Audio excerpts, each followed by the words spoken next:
The 1420 Sports Podcast, Four Beer with Sports Talking a whole lot more. Show 187, March the 21st, 2022. The first day of spring was yesterday, Dave. A little breezy here in Medicine Hat where I am today. What a beauty day, and things are out looking up and up, and you see the snow melting. The piles that were here and there, they're going away. We're getting to the point now where it's thinking about maybe putting the shorts on during the day and out barbecuing and this and that. Not out in public a whole bunch because the weather can change a bunch, but just out in the backyard, throwing the shorts on, throwing the flamingo legs out there. Who knows? It's getting close. How you doing tonight, my friend? Doing well, doing well. Yes, it was a wonderful day here in Lethbridge, Alberta. If you're standing in the sun, little chilly in the shades. I'm not breaking out shorts and flip flops yet, but I'm definitely know that those days are soon to be had, and I can't wait for spring. This winter sucked. Yeah, it's weather-wise. it's coming. Everything else, anyways. Dave, we last time I talked to you was Thursday night. We belly ached about Deshaun Watson and Baker Mayfield and the like, and it seems like the sports world was all about the Fan of the Van podcast. He put out a show this morning talking about it. It was quite insightful, quite on point with a lot of stuff that we talked about. But then, right when we were on air on Thursday, they must have been dotting the I's and crossing the T's. The new deal that he got, Deshaun Watson, that is. And man, there's a lot of upset people on both sides of the Cleveland Browns fan base that they signed a guy with the history that he has, the allegations that are against him. There's people that are very happy that they went out and got him.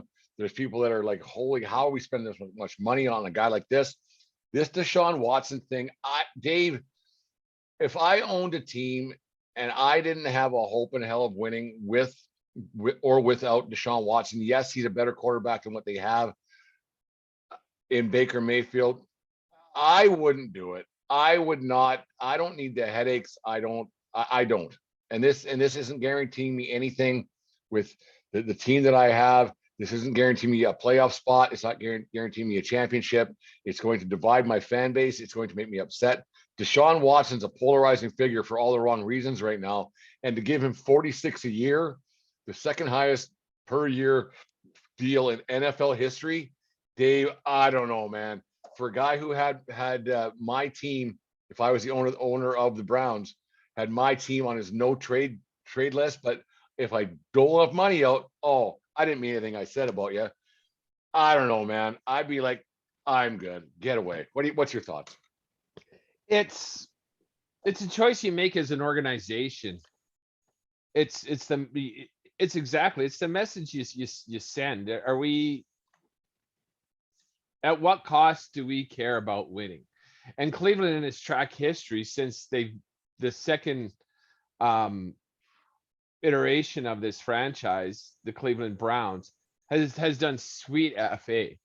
And a couple things, I find it,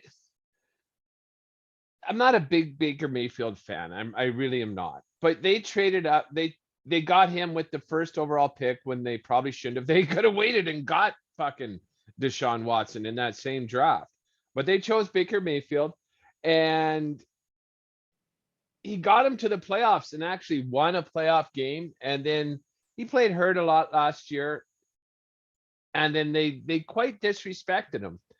And if that's a sign of how you're going to treat your players going forward, that's a bad look. Obviously, with what's going on with the civil litigations that Deshaun Watson is facing. I read that letter that Jimmy Haslam penned and put out there as to the soul searching and really looked hard and left no stone overturned on Deshaun Watson. Then the very next day, the lawyer representing a bunch of these women said, well, if he left no stone unturned, he didn't pick up the phone and talk to me. Like, so it's a shiny new toy, and I don't really understand this. I really don't understand committing all that money, because I'm going to guarantee you where Cleveland Browns are not a Super Bowl threat. They're not any better than they were on Thursday than they were Friday morning after the big deal. They're not. Yeah. Well, he's clearly a better quarterback than Baker Mayfield. Yeah, but But they're not any closer to a Super Bowl. no. Maybe one, two more wins, maybe. Maybe like and they got to play they're in a tough division. They got to play Baltimore and the Bengals twice a year. The Steelers, thank God, are having a down year, so maybe they can be the bottom dwellers of that division. There's no guarantees in football, and he's been off for a year. He's going to get suspended for some games. I would be surprised if he's not suspended for some games. It's a lot of dough and a big commitment on a guy with clear character issues that is playing for a town that can't win. Part two of the whole thing, Dave, that I brought up a little bit earlier when we started this conversation was that it's pissed off a bit of the fan base, and I'm going to assume a large part of your female fan base, which will therefore you pretty much if you're a wife of a Browns fan, you're probably going to tell your husband that you're a Browns fan how you feel about this, because that's how it goes. But you pissed off a good percentage of your fan base by signing a guy like this with these allegations on him, that because 22 voices can't get together on this. We've talked about the massage thing for a long time. Things get hidden, this and that, but you've basically not, I don't want to go as far as saying sold your soul to the devil, but it don't look good. And now that you've signed a guy with these allegations on him, your fan base is now divided a little bit. I don't think it's a good sign to have a guy like that on your team, because Jesus, man, it's a bad look. It's a bad look. Fan or not, it's a little bit unsettling. Like regardless of how much you're happy for this being a football move, it's unsettling having someone with this kind of cloud hanging over their head. The fans are gonna you better light it up, because you're gonna have a short leash with this fan base. And regardless, I get it, it's Cleveland, it's not New York, but it's the NFL. And there's going to be a mic in your face and people hounding you all the time. And he better be ready, because this ain't, he was able to hide for a year now. This ain't going to be easy. He's going to have to face questions. He's going to have to, once again, probably face a suspension. And you better be good when you come back, because even the ones that are happy about this being a football trade, and you got to leave that off-field issues off the field. Well, we're gonna find out pretty quick, and I can't really say I think this is a good move by the Cleveland Brown franchise. Dave, as a fan, if there was one person on the Cleveland Browns fan base who badmouthed Deshaun Watson, what he was going through, they should probably hang up their Browns jersey now and follow a different team, because you can't turn back on something like that. You can't. I mean, we talk a couple times a week on this show, and we say a lot of stuff, and we stand behind pretty much everything we say, except for the no hitters and stuff. But anyways, there's stuff that you need to stand behind, like especially nowadays where everything is recorded, everything is on Twitter and Instagram and Facebook, and it seems like everybody's got a podcast talking about this. If you were saying bad things about, if you're a Cleveland Browns podcaster, if you're Cleveland Browns announcer or whatever, and now you said a bad thing with Deshaun Watson, you better stick by it, and you better disagree with what's going on. And the reason why I bring this up, Dave, is that you see a lot of people backpedal a lot when it comes to their team. And I'm bringing this up today, Dave, because it was brought up in the whatever news and everything else, but the Yankees, they're going to open up some papers that might say that they were cheating as well during the 2017 season. To what extent? We know that every team has not a shady past, but every team does a certain thing.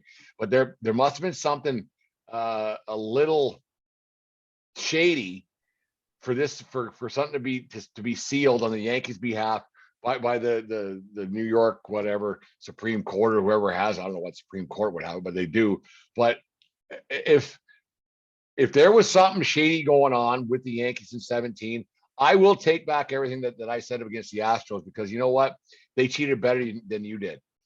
You know, they cheated better than you did. They did what I will take back everything I said, because if you were doing it too, quit pointing your finger. Aaron Judge been a big, he's been very vocal about losing an MVP to Altuve that year. A lot of stuff that's been going on. And I compare that a lot to what's going on now with the Cleveland Browns. Like, okay, look at both sides, man. You can't talk out of both sides of your mouth. You can't shit on Pittsburgh standing behind Ben Roethlisberger and then be okay with the contract and the money they're giving to Deshaun Watson. Yeah. Right. Speaking of that too, that this is what it pisses me off a bit because, you know, not the size of his contract. For elite level quarterbacks, you got to give them elite level. That's what money, they're getting now. It's ridiculous. That's what they're getting. So it's 230 million guaranteed from what I read. His first year in Cleveland, he's only going to make a base salary of $1 million. That's because he's going to get, I know Goodell's going to give him a 4 or 6 game suspension. He has to. And so he's going to get punished making $1 million a year, not $40 million a year. That the NFL should do something and like, okay, no, like in your game fine is like your average game check for the length of this contract. Because to set it up and saying, oh, his off-field troubles are behind him and we're going to stand by him and help him through this and he's going to make a difference on the field, then don't pay him $1 million that first year. That's absolute garbage and going around the back door to save him some money, which I get, save him some money. But then like now the punishment he's going to receive from the league for his indiscretions, let's say, is absolutely couch change compared to what he's going to be making every other year. And they set it up that way. If I know I'm going to win 649 every year for the next 5 years, I'll be okay with whatever I have in my bank account this year. Yeah, but you can't collect a paycheck for 1 year. I'll make it work. I'll figure it out. I'll figure a way. Yeah, but you give me 40 mil a year for the next 4? Because I have a contract. I can go to the bank and say, hey, I have a contract. Can you give me some money? The bank says, sure, no problem. It's a joke. It's a fucking joke. It's an absolute joke. And that I obviously I am not an idiot. I understand why they did that. I understand why his agent made those conditions. But it's an end around that just further subverts justice, not saying that, well, the course, the grand jury in Texas decided there's no criminal charges here, but there's still 22 women with their name on a lawsuit, and they're coming for them. Dave, can you,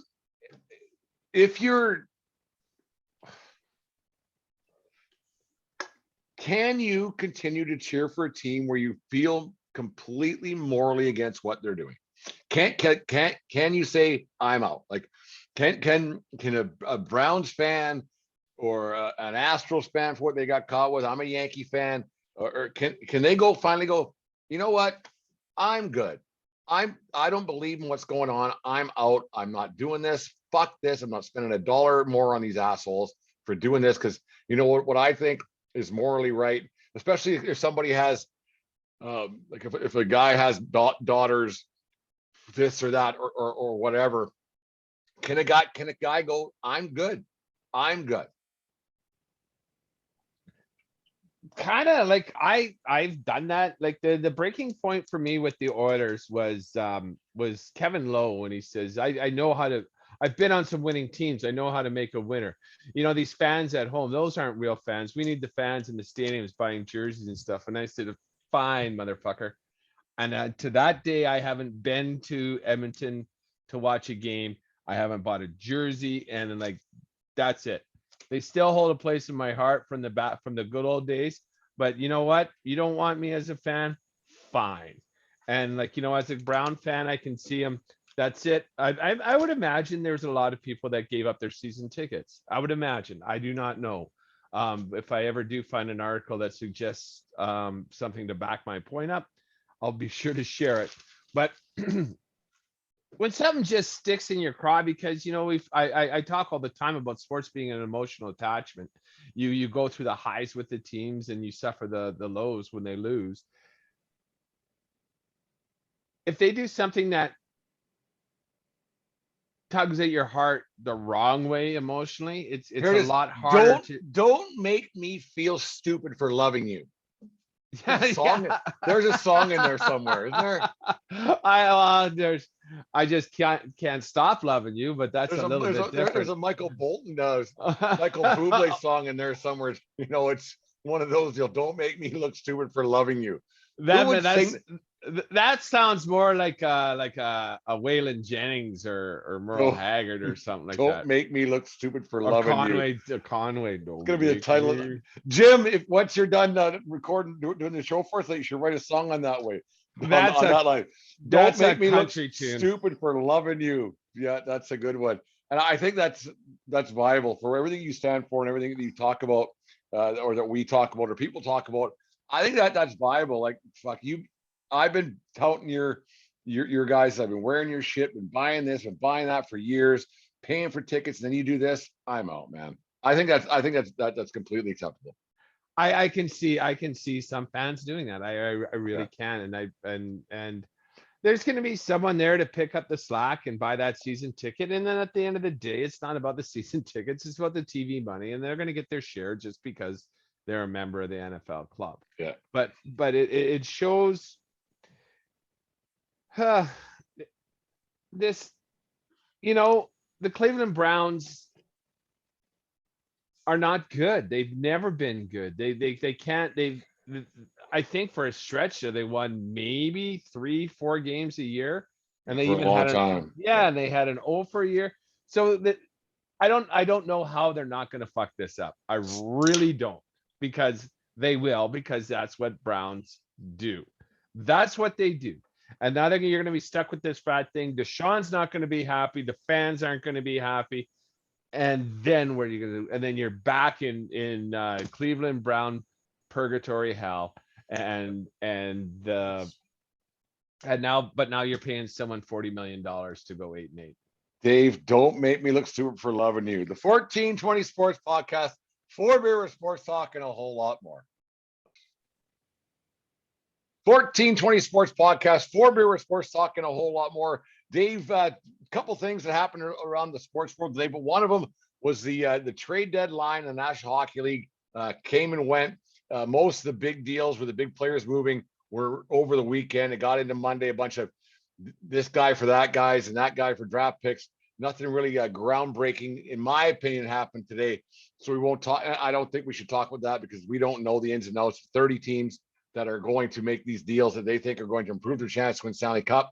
Most of these teams are making these deals, in my opinion, for years down the road, for draft picks, prospects here and there, is because you have 6-7 teams who have a legitimate shot, 6-7 teams who think they got it, who know they don't have a shot, want to win around, and then that's about it. Dave, trade deadline day. Before we get into some other stuff, I know it's a COVID year. There was a bunch of cancellations. They're trying to get some games in because of lost days, but I don't think they should be playing games on trade deadline day. Man, like if you're a player, there's a lot of crap going through your mind on trade deadline day where you don't know, like when you send your kids to school, that if you're going to be home when they get back, because you might have to jump on an airplane and everything else. There's a lot going through your mind. Games on trade deadline day should not be a thing. That I agree. I agree. On the way home, I was listening to 960. They were talking. The Flames picked someone up from the Blackhawks. I don't even know. But they were talking to him, and he goes, "Yeah, I hadn't heard anything." And the team, I was 45 minutes away from getting in the cab to the airport to travel to Anaheim with Chicago when I heard. And like he goes, and it moved. I heard on Twitter, but then the GM phoned me right away, and then the Flames GM phoned him. But it happened so fast. There's so many irons in the fire that he actually heard from Twitter before he heard from management. How does that happen? It's happening so much more lately. Obviously, Twitter's bigger than media because it's on Twitter before it's on CNN. That with news, it's on Twitter before it's on sports. Like, how does Twitter inform someone that their life changed prior to your I don't want to say your owner, but your owner. These guys are owned by franchises. How does somebody figure this out? And if there's a mole, how do they still have jobs the day after trade deadline day? Because you always find out who said something. Well, it's not just the league office. There's a GM, there's a secretary, there's a whatever. You probably got 10 guys in the room on each side, and then never mind who might be working in the league office to make that official. And then everybody, like, it just takes one text to Pierre LeBrun, and then it's out. And then so they know, and then they go to their guy in the league office. Is this official? Yeah. And then now it's public record, and so you can bang it out before the team. Like, it's instantaneous now, especially when it's set up like it is for trade deadline day. Like, there's a lot of action going on between the haves and haves nots, and it's those guys' job to figure it out. I don't know why breaking a story is always so important, but I kind of get it. You got to. I get it why being the first is important, but like 30 seconds later, someone else knows it too. So being first, as reported by, like you said, Pierre LeBrun, or as reported by Bobby Margarita or whoever, it's like, okay, we all know now. Like I don't think I've ever once, like, well, today I went to the garage pub, a couple of guys were talking about some trades. Not one person said, yeah, I heard from Bob McKenzie, or I heard from Jeff O'Neill, or I heard from, nobody cared who said it. Yeah, exactly. But then on the flip side, when something happens mid-season or whatever like that, it's like someone will say, talking over beers. And he goes, yeah, did you hear so-and-so's on the move? Where'd you hear that? LeBrun. Oh, okay. Well, then he'll take some credit. There's about 4 or 5 guys in hockey. There's about 4 or 5 guys in there's a few guys. There's one guy in baseball, when he says something, it doesn't have anything. Bob Nightingale. Follow him on Twitter, Dave, just because then you know it's wrong. He's so bad at his job. It's just, he's bad. And I don't know why he thinks he's got these scoops, and I wouldn't say they're always wrong, but he throws out a lot of darts at the board. He's hoping stuff's gonna stick. Something sticks eventually. It's just like, what the fuck, man? Going on that tangent, did you hear about that guy MLB Rumors or something like that? He nailed like 3-4 in a row, and nobody knew who he was. Turned out he was the hitting coach's son for the Texas Rangers. Awesome. Why wouldn't you? Why wouldn't you? And then the day that got revealed, then he was no longer the Texas Rangers hitting coach. Well, the Twitter handle MLB Rumors or whatever it was. That one did go away now that you mentioned it. I was following that one for a little bit. That's right. Yeah. I know what you're talking about. Okay, was it MLB Rumors? It was something like that. Something like that. But then, yeah, once he got outed, then it was no longer a thing. Don't talk to this guy anymore. No, it's funny. That's great. My sister sent me a messenger tonight. Marc-Andre Fleury on the move again to Minnesota. I like that trade a lot. Minnesota's got one hell of a team that no one knows about, because they play Minnesota and they're just nothing. We won't get into the ins and outs of the trade, but she asked me a simple question, Dave. Why has Marc-Andre Fleury played for so many teams? Salary. I think it's salary. He moved, Pittsburgh had to move him because they had that kid that was playing, Matt Murray. Was that his name? I believe so. Paying him $4 million a year less. Goes to Golden Knights and does a hell of a job, face of the franchise. But they signed Leonard for $5 million. So you got one making 6, one making 5, and it's pretty much a wash. That's a bad trade looking back on that one. But anyways, we've talked about it before. So so you trade Fleury, like, you got to save money. And Chicago now, just because they're a tire fire this year.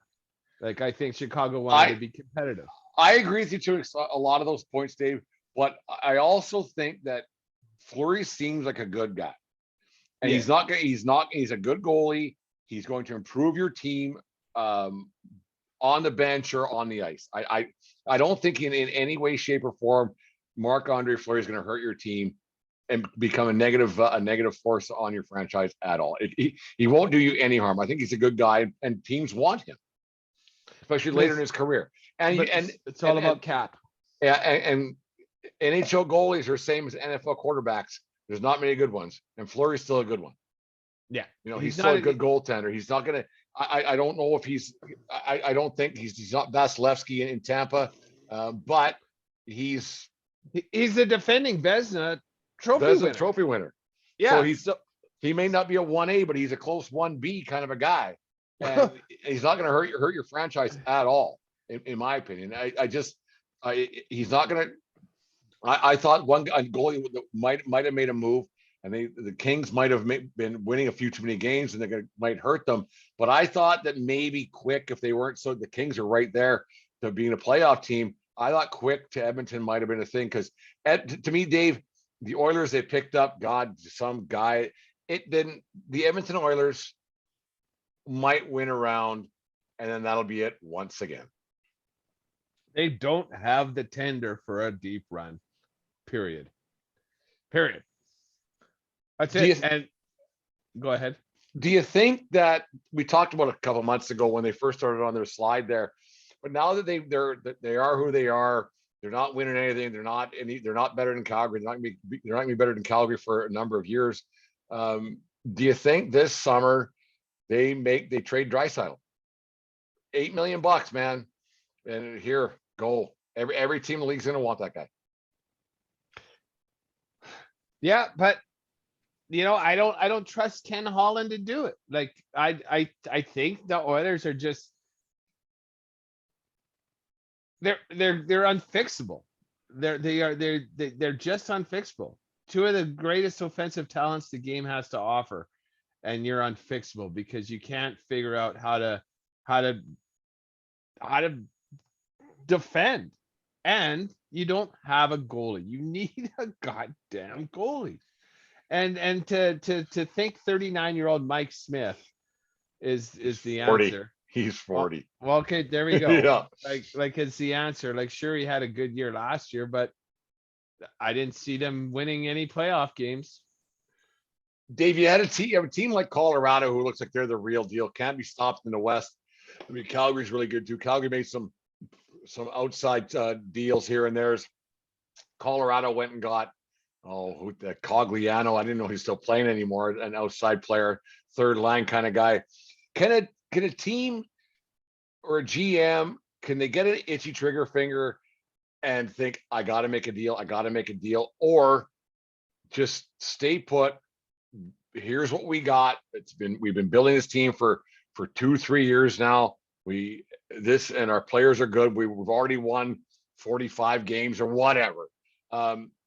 Should a team who's rolling just stick with it instead of upsetting the herd? Because people do get butthurt a little bit.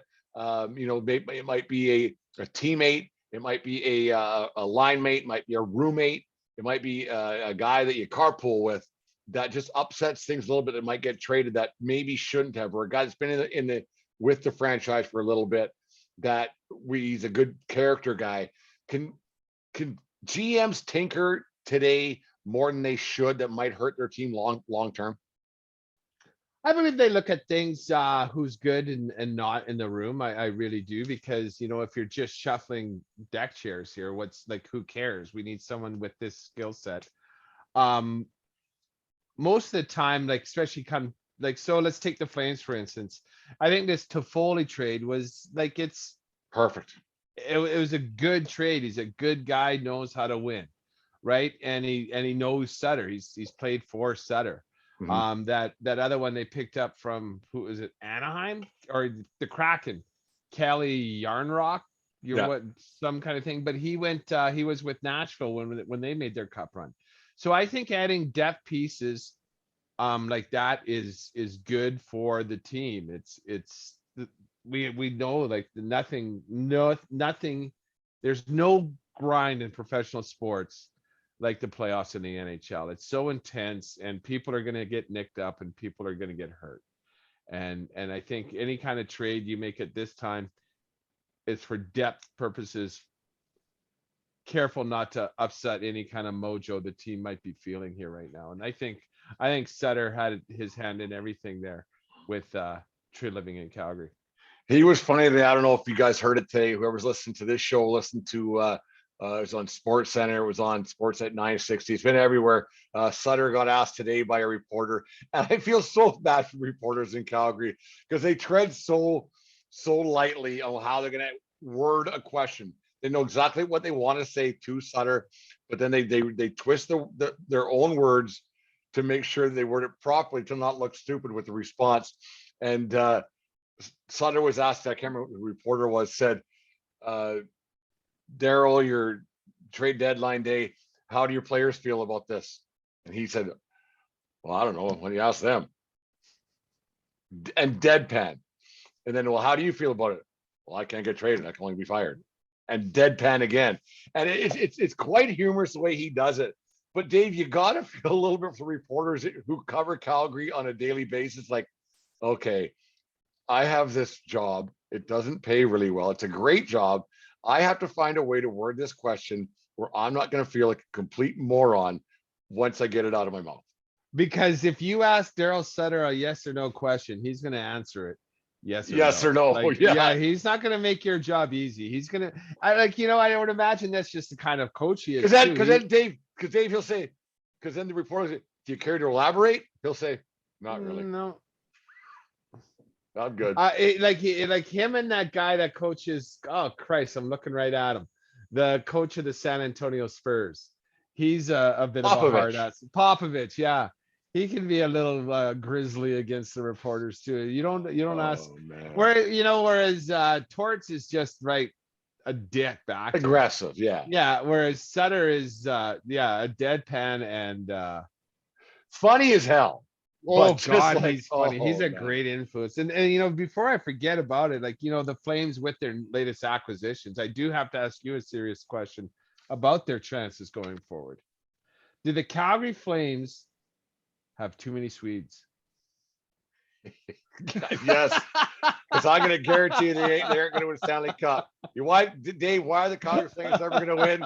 Too many fucking Swedes. There it is. They're even relatives. They're like those three Swedes grew up on the same fucking block. Town, they're cousins. Blah blah. The whole bit.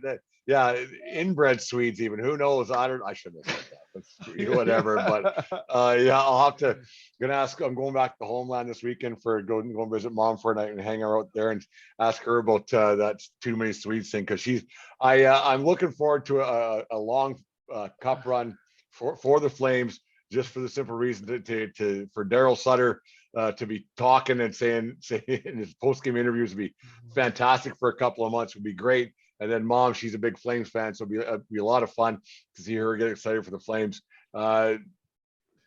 Yeah, Dave, I don't know if anybody won the Stanley Cup today or lost Stanley Cup today, but it was a busy day on the NHL trade front. I don't know. I think it's with the salary cap, you can't do a whole bunch, right? So now you're just trading prospects and this and that and hopes for. And like I said earlier on, I think a lot of trade deadline stuff is stuff for futures. There wasn't many deals that were made in today that were jockeying for Stanley Cup.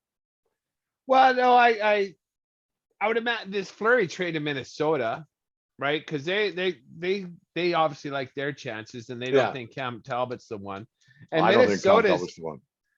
Minnesota is one of the few teams that has regular success against Colorado for whatever, or is it against the Knights they're good at? But I do remember that the Minnesota can play one of those teams really well, and so Fleury doesn't hurt you. That's an upgrade. So that's not great. That's the one trade that really might make a difference for that franchise. Claude Giroux going from Philadelphia to the Florida Panthers. I don't think that puts a Stanley Cup in Florida's pocket. No, it makes him better because he is highly skilled. We're going to see what happens, right? Because I don't know how battle tested Giroux is either. Yeah. So we're going to find out. Because anyways, a damn good team. They're really good. Anyways, if you're thinking about going to a game or a concert in the near future, or already have tickets, or looking for an upgrade, use SeatGeek to help you find tickets you're looking for. And to make things a little better and put a little bit more beer money in your pocket, we all have beer money, don't we, Dave? Use promo code 1420POD. That's 1420POD to save yourself $20 on SeatGeek.com or on the SeatGeek app. It's like free parking. It's better than free parking. Well, that's $20 to park your car. $20. Jesus, $20. Well, depending on what barn you go to, yeah. Sometimes it's $80. Well, there you go. Free parking. It's like hitting free parking in Monopoly, and you get tickets to the game. That's 1420 pod at SeatGeek.com or the SeatGeek app. The 1420 Sports Podcast, 4 beer with sports talk and a whole lot more. Dave, after Kentucky lost to the team we're going to talk about here, the St. Peter's Peacocks, my bracket was busted. I had them winning the whole thing, so I was so far down the totem pole on all the pools, the brackets I went into. Dave, that St. Peter's team, they've got my heartstrings. I got back to the hotel room on Saturday night, turned the game on, and they were up there beating Murray State. Like, holy Christ, here we go.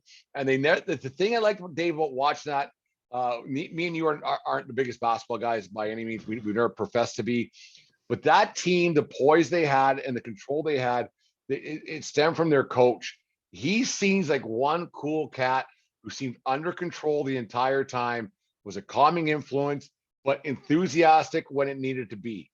I'm not saying because Cinderella teams they never win. They might get to 16. They might get to the 8. They might get to the Final Four, but they never win. But the thing about this tournament, Dave, that I like about the NCAA men's basketball tournament is that you do get these every year where there's a team that comes out of nowhere and you end up watching them. You know who they're playing, and it's fun to watch, and it's sports at its purest level, in my opinion. You're right. It is the best thing about the tournament, the upstarts and the teams that are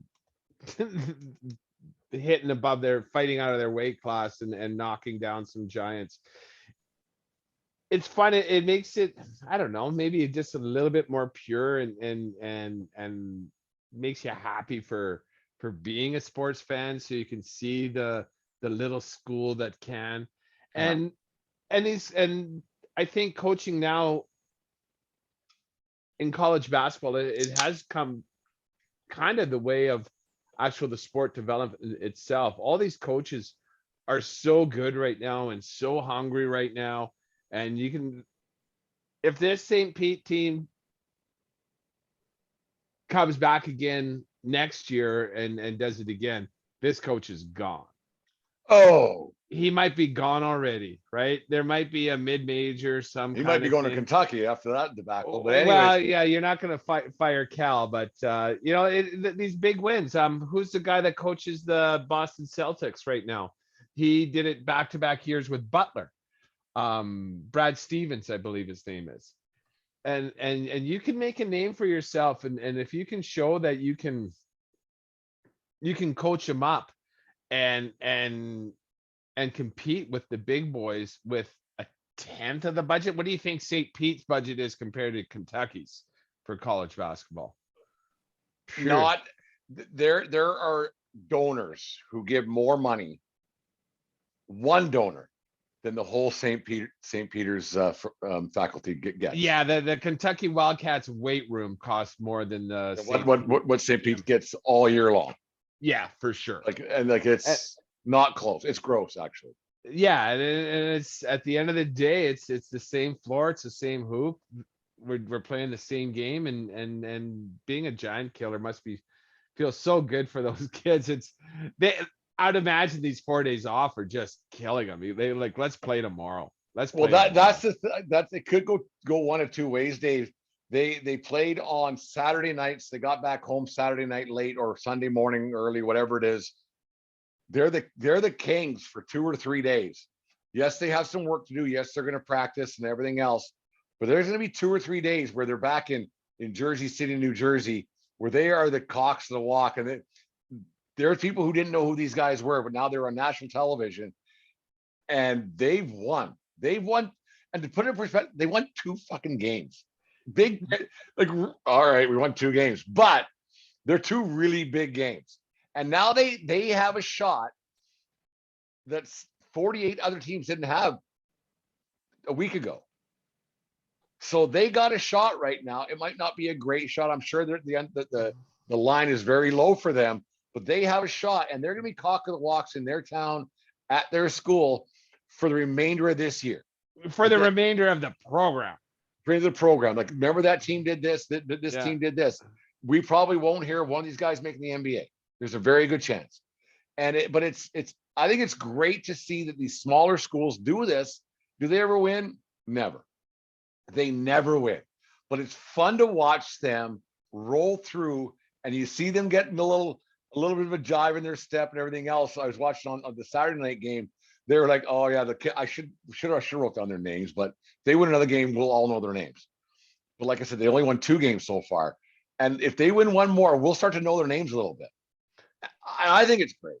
I imagine St. Peter's Peacocks bookstore had their best-selling T-shirt weekend ever. Oh yeah. I bet you there's a lot more people wearing their St. Pete's lucky tie to the office, and some Letterman jackets probably got dusted off in the last little bit here. Yeah, too. the stuff that was ever worn before was getting worn again, and the stuff getting the phone in orders to St. Peter's Peacocks was guaranteed getting a lot more phone calls than they were getting this time last week, when they were probably a 50-point underdog to Kentucky.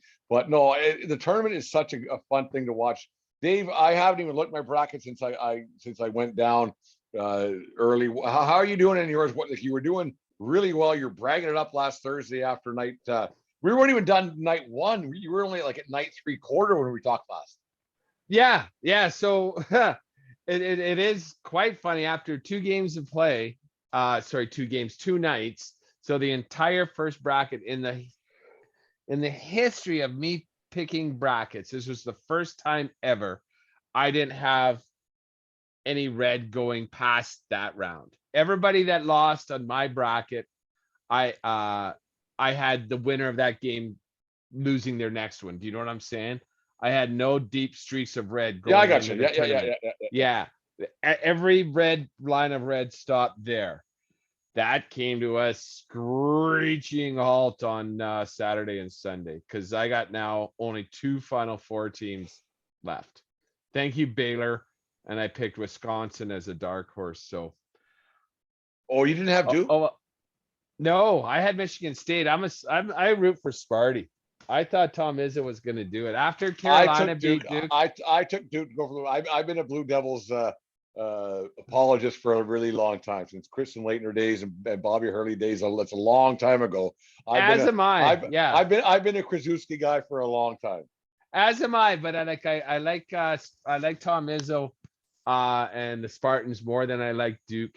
I wish they didn't come head to head in the second round there, because Michigan, I watched. That was the one game I watched from tip off to game end, and Michigan State was actually up by 5 with 3 minutes left, and they lost by 10. When I tuned in last night, I was like, oh, it's in the score I want right now, and then it turned out for the Blue Devils' favor. It's fun, Dave. The tournament, we'll be doing this again next year, hopefully still, and we'll talk about the exact same thing. There'll be a different Cinderella team that somehow made it to the Sweet 16 that didn't deserve to, or not, shouldn't say didn't deserve to, was highly unexpected to get there.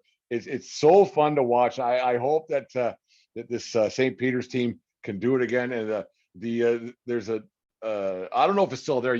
I've been the Bulldog in years, but there was no South Carolina Gamecocks bumper sticker on the cooler there. Nobody beats our Cocks. That might be a different change, a change for the St. Peter's Peacocks, because nobody beats our Cocks, but it's the St. Peter's Peacocks. It's a pretty simple hashtag out there. Did you remember seeing that? I think I do remember that one, because Gamecocks is a funny name. Yeah. But you're not getting that bumper sticker at a Catholic university, I can't think. Right. Well, we'll start the hashtag maybe tomorrow night, day before the next game. We'll get that going. Go St. Peter's Peacocks. Nobody beats our Cocks. Hashtag nobody beats our Cocks. So it's funny. No, it's fun to watch, and here's hoping they can maybe just keep going. Like I said, that coach was so poised, and so he was just really, really solid. It was fun to watch. Well, they might as well, because I have. Who do they got next? Purdue. They got Purdue next, and out of that bracket, I have Baylor. So they might as well. No, Purdue gets me one more point, but yeah, let's go P-heads. Let's get it up there, buddies. But then they're going to run into UNC. But anyways, They've had a up and down year. North Carolina, I watched a fair bit of that game. They beat Baylor. Baylor came back. They had a huge run. That was on Saturday. I left the house. I curled at 1 o'clock. I left the house. Baylor was down by, I want to say 15. And then I went to the curling rink, got changed, grabbed my beer, and they tied it. Baylor made up 15 points in the final 8 minutes of the game, and then they blew it in overtime. And I'm a Tar Heel hater. I don't like. Me too. I don't like the I've Powder Bills. I've never liked them. Never. Yeah, I Thinks don't. I'm I a didn't Duke like. guy, but I've never liked them. Never. I ever. never. I think it's because I didn't like Dean Smith. I thought he was a little too smarmy for my liking. Nozzle. Nozzle. I don't know. I don't. I don't know Probably, if he was a nozzle. he's probably a fucking saint. What do we know as two fucking white kids from fucking southern Alberta? Fucking Yeah. we know. Nothing. Probably But, donates to orphanages. Well, yeah, I know he's a God-fearing man, which doesn't always mean you're a good guy, but he ran a successful program. I do know that. For a long time. Anyways. Yeah, it's gonna be fun to watch starting again on Thursday night. 1420 Sports Podcast, 4 Beer with Sports, talking a whole lot more. We're going to come right back at you after a quick break here with a Would You Rather. 1420 Sports Podcast, 4 Beer with Sports, talking a whole lot more. Dave, watching the Yankee game from earlier on today. They're playing the Phillies. Spring training games are back on. It's good to see that that's all in full swing. You know, all that other crap behind us. We'll talk about Thursday night. We'll talk about the debacle that the Mets and the Yankees have with people who aren't vaccinated not being allowed to play in their cities. Kyrie Irving's been going through it with the Nets, and I'll get your views on that on Thursday night, because it's a situation that those New York teams, man, they can be missing players for 81 games. Well, if it was the Yankees, it'd be 81 plus 9 is 90, and then 9 or in the couple with the Mets, you might have a star player for 92 games.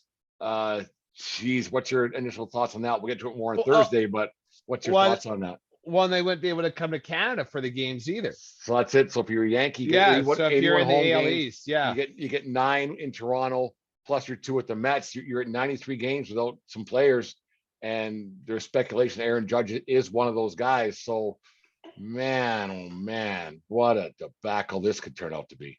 I wonder how that's written. Well, we'll talk about it on Thursday. I wonder if that's written into their contract then, right? Like, do they get paid?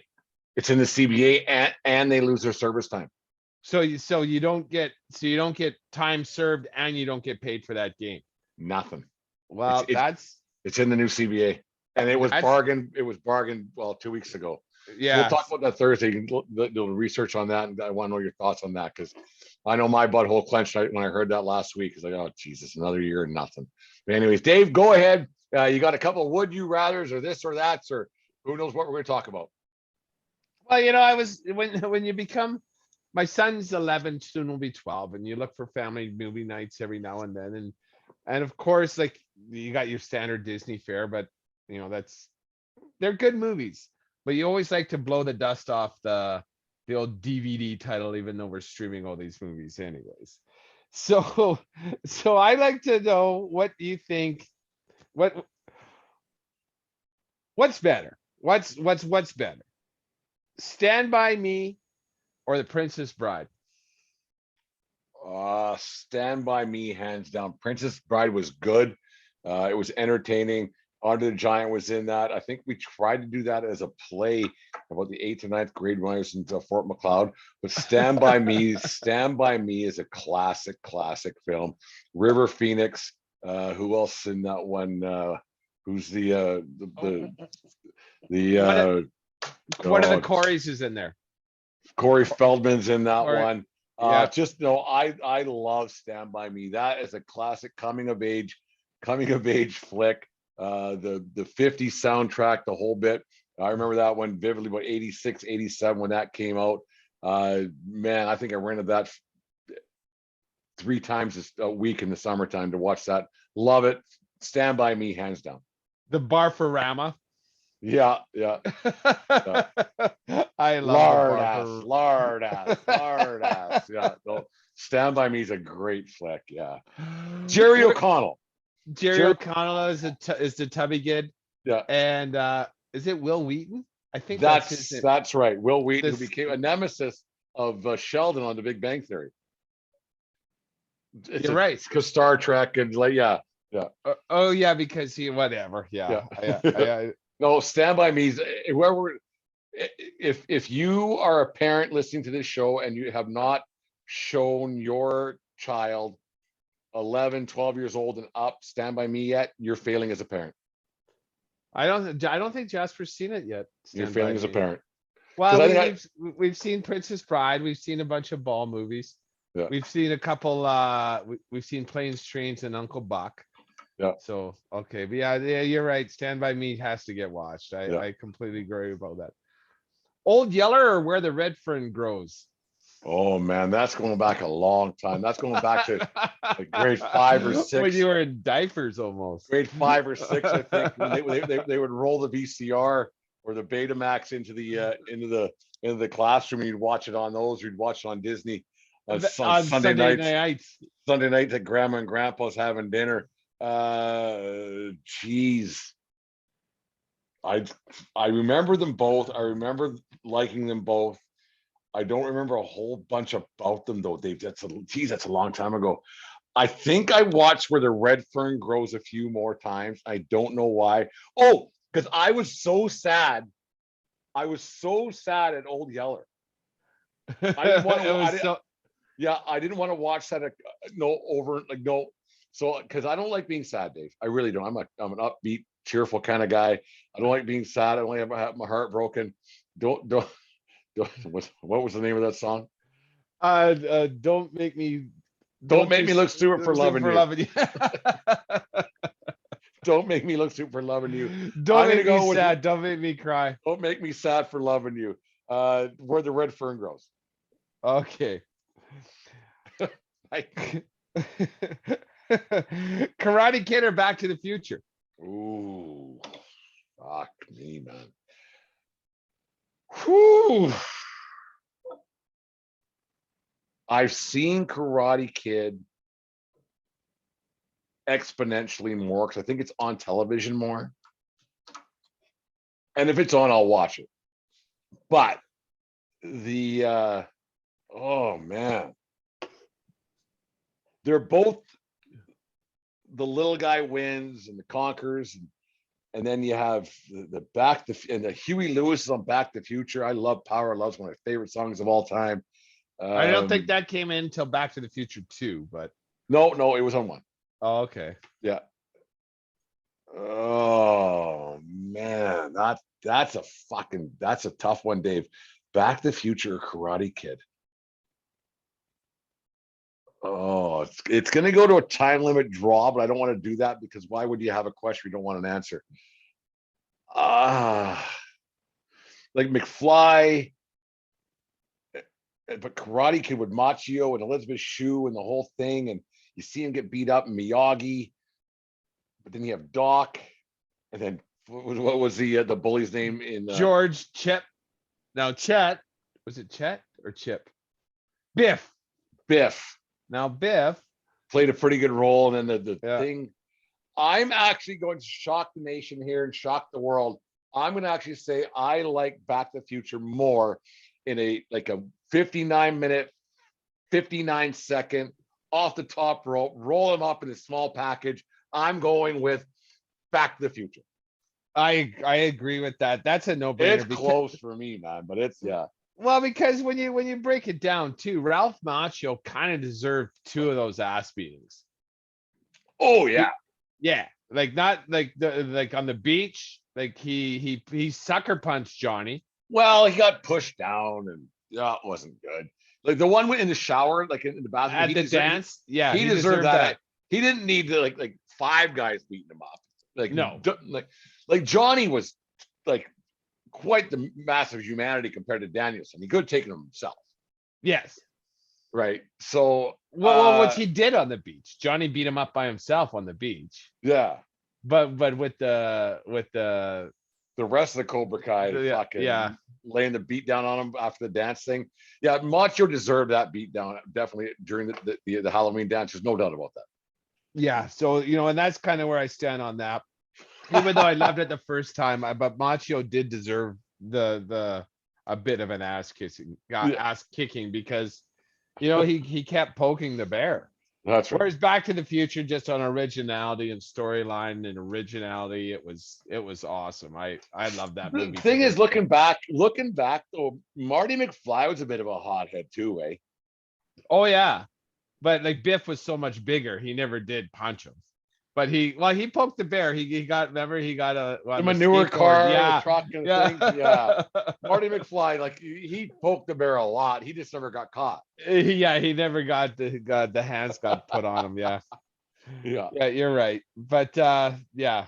So like, we're both agreed. I think Back to the Future is a better one. And for the last one, uh excuse me. Excuse you. Raiders of the Lost Ark Ooh. or ET?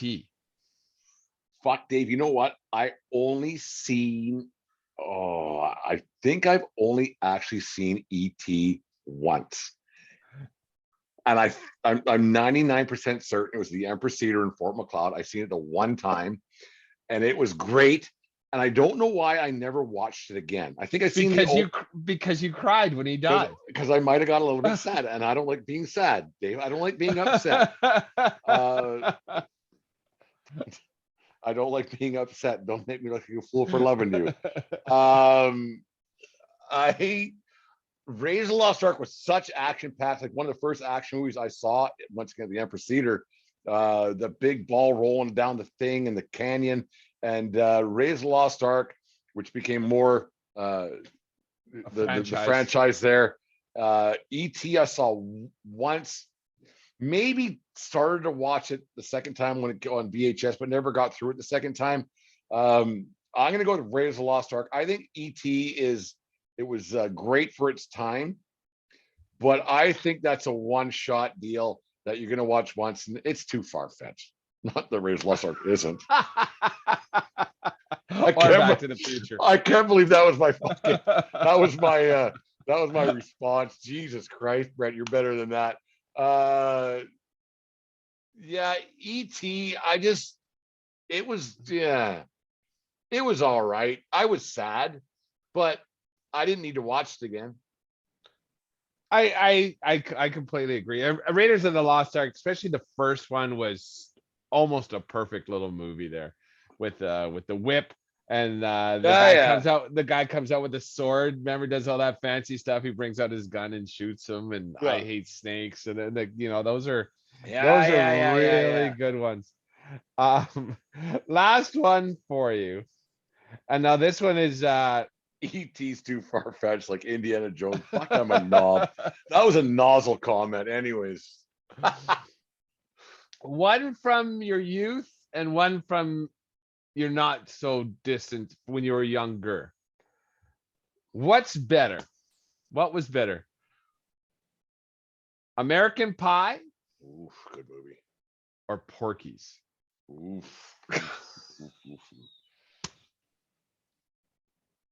Well, Porky's might get the vote just because I was watching something I knew I wasn't allowed to be watching.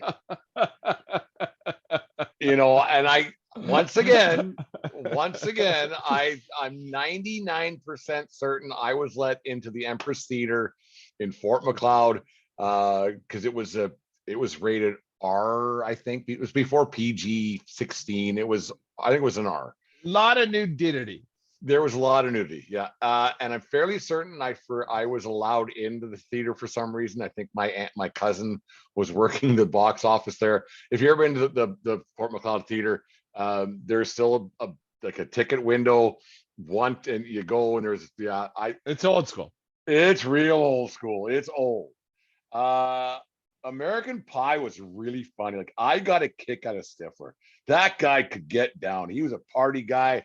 The soundtrack was good. That was about, I'd have been 25 back then when that first came out. I'm thinking around. So we were just kind of, yeah. Oh man. Porky's was funny. Pee-wee, the whole bit.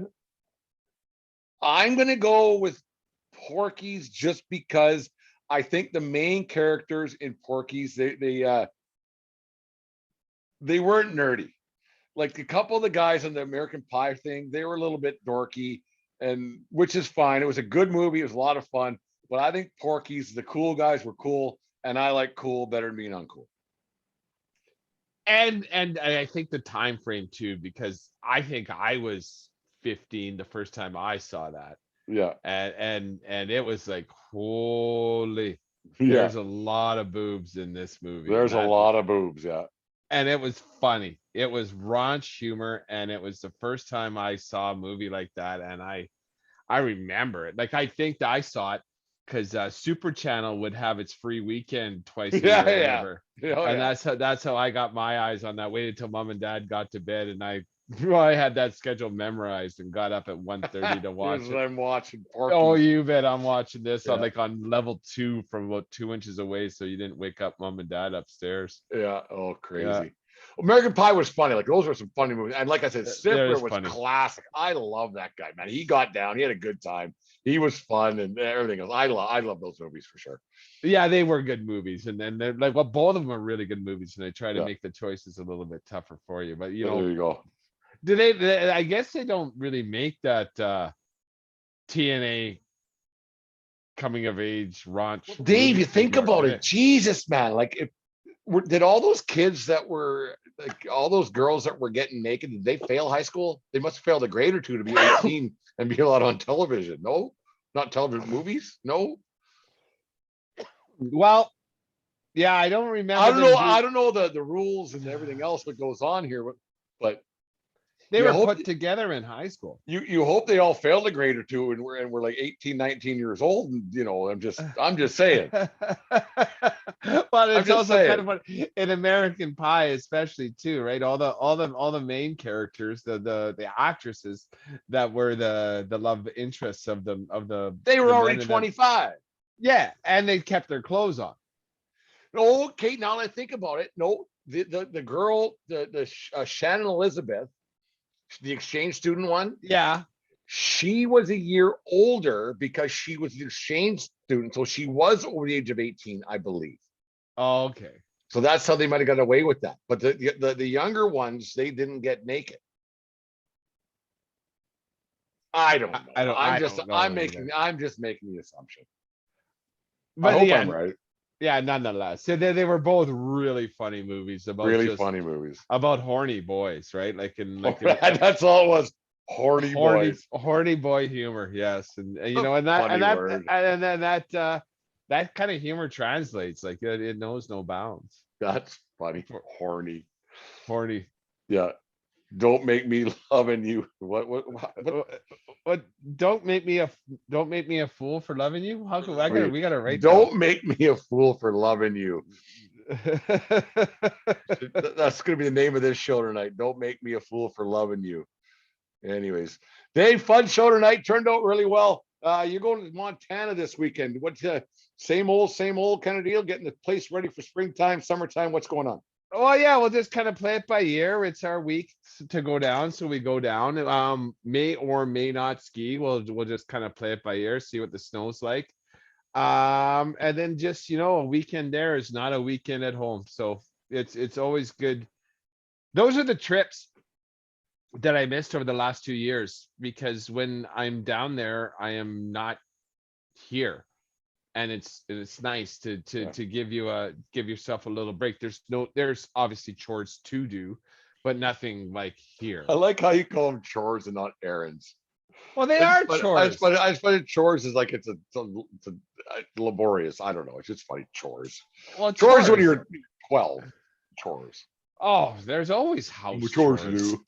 You I got know chores. It's just being a grown up. It's just being a grown up is chores. It's just what you're supposed to do. Well, yeah, I know, but that's what I'm doing. I'm doing chores. I I'm not ignoring my chores. I just find it humorous to call them chores. But they're not errands. Does Kaylee say, David, did you do your chores? Well, no, of course not, because we're adults. And then but that's what I mean. Well, I call them chores. I go, what kind of chores we got today? Right, I say, because she has chores too. Oh yeah, I know. So do I. I just don't do them. Well, like bring some out of the job jar. I got jobs. I got just Shit to do. Uh, Chores. Around the house, it's chores. I think I got some chores coming up this weekend coming here right away. This when I get back. Well, to you West don't Coast. got the lawn maintenance I do. My backyard looks like Satan puked on it. It's awful. God, with all this wind and dogs and kids. God. Dogs ruin a backyard. Well, they And sure kids. do. Dogs and kids. But if you didn't have dogs and kids, you wouldn't have need for a backyard. Exactly. And also, they bring so much love inside the walls. It's Oh, just look at that. Oh, so sweet. I'm getting a fucking cavity here. Anyways, Dave. No, it's funny. Good show tonight. Been a lot of fun. A few laughs. I think we solved more problems than we caused for sure. Well, of course, that's what we're here for. In case you guys ever needed any hot takes, just get back to us. Let us know what problem you want us to solve, whether it be on the ice, between the poles, or on the pitch. Yeah. And don't make me a fool for loving you. And anyways, ever make me a fool for loving you. The 1420 Sports Podcast, 4 beer sports talking a whole lot more. Take care of each other, but more importantly, take care of yourself because we need you around. Keep your stick on the ice, and what else? Don't swing at high pitches, Jimmy. And don't make me a fool for loving you. Have a good week. We'll talk again on Thursday.